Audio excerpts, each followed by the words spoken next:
Dowsing is more than just searching and finding water. It's a technique that allows you to access a consciousness greater than the conscious mind. When you learn how to dowse, it can open you to knowledge way beyond the five senses. After you learn to dowse, it just makes you more aware of how we are one with all that is, with all the animals, all the plants, everything, the rocks, the trees. We seem to, at that point, when we learn to dowse, we have a connection, and we know we have that connection with all that is. And it changes your life when you learn to dowse. And I tell them, if you're not ready to make a change, then you better not learn to dowse.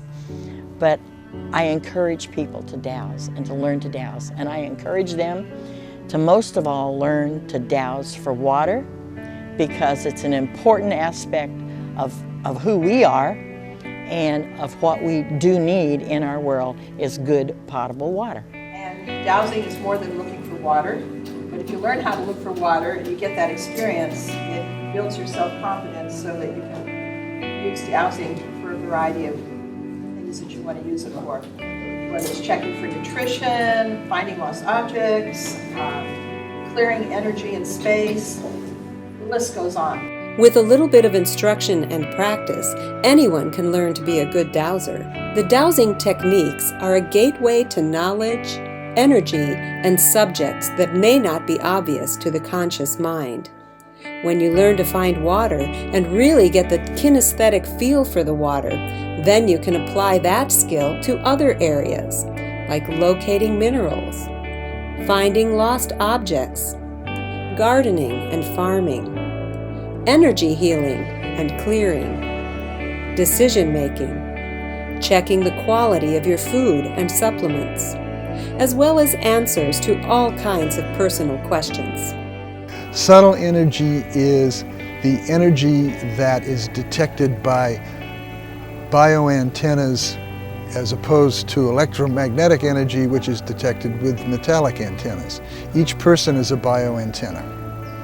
And dowsing is the prospect of taking this particular instrument, the L-rods or the pendulum or whatever it is that you use, and all you're doing is responding. It measures the response that your body, the bioantenna, has to whatever you bring your attention to. It's a function of the way energy works. Energy follows attention. So whatever you put your attention on, your energy can follow. And what happens, and that's why dowsing works, you're able to biodetect at a distance because you simply put your energy toward that direction and measure it with, say, the pendulum. Many dowsers learn how to map or chart dowse. They learn how to locate water on a map and then divert that water energetically on the map for the best location for use. Later, it checks out on the property.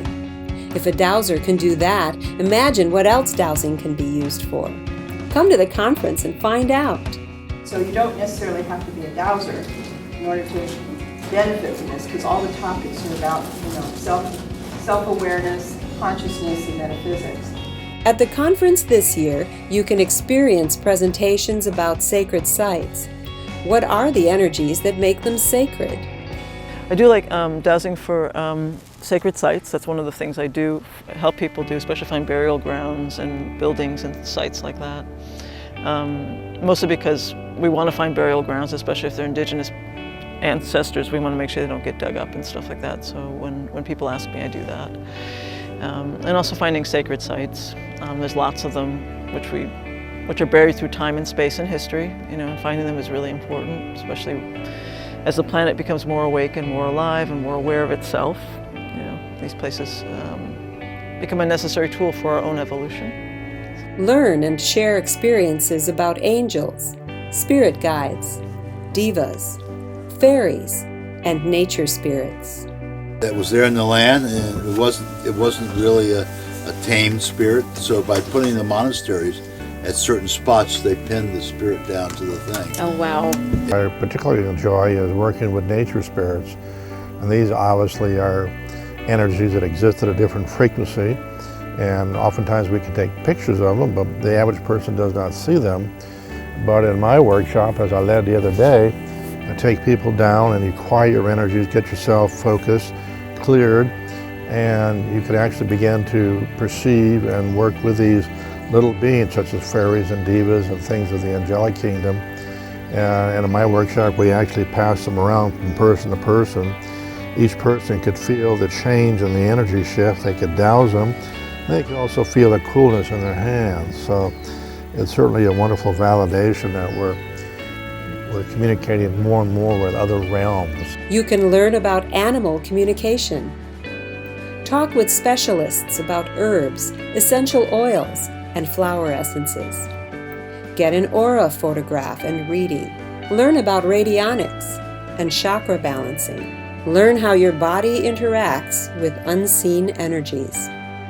One of the things I found really fascinating was the whole body dowsing thing, and like how when we come in contact with everyday objects, some of them really are detrimental and we don't really realize it. And one of them is money. Like money has polarity, and if you fold your money a certain way, it weakens your body. And when you fold your money another way, it strengthens your body. And I didn't believe it, of course, because, you know, and then we muscle tested, and it's true. You fold your money one way and your body is totally weak, and you fold it another way, your body is totally strong. And that had such an effect on me that I actually teach it in all of my basic dowsing classes that I teach, so that people like see how our body responds to things, because really that's what dowsing is. You can help create the labyrinth on the lawn or on the plaza. The builder is 50% responsible for the fact that energy lines come in, and then the design determines what type of energy. So it has to have the intent of the builder. So I say prayers. I say a prayer before I make the labyrinth, and then I say a prayer after I make the labyrinth, okay, to get the proper intent. Learn more about crystals. Deepen your understanding of sacred geometry, sacred land space, how landscape design can shift energies in a place. How do you use energetic gardening to make the most of your space? Learn about earth acupuncture and earth energies. What can you do to help heal plants and trees? Learn more about feng shui, numerology, ghost busting, even orb photography. And what is it you guys are trying to do? Orbs. We're not trying, we are. What are you doing? Orbs. If you've never dowsed, you can come to the full-day workshop to learn how to use bobbers, L-rods, Y-rods, and pendulums. You'll learn how to find water and buried objects, learn chart dowsing, and how to ask questions the right way.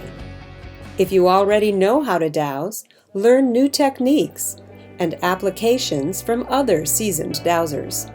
We can find energies with dowsing that are unknown, and it's up to each dowser to interpret it the way he or she feels best.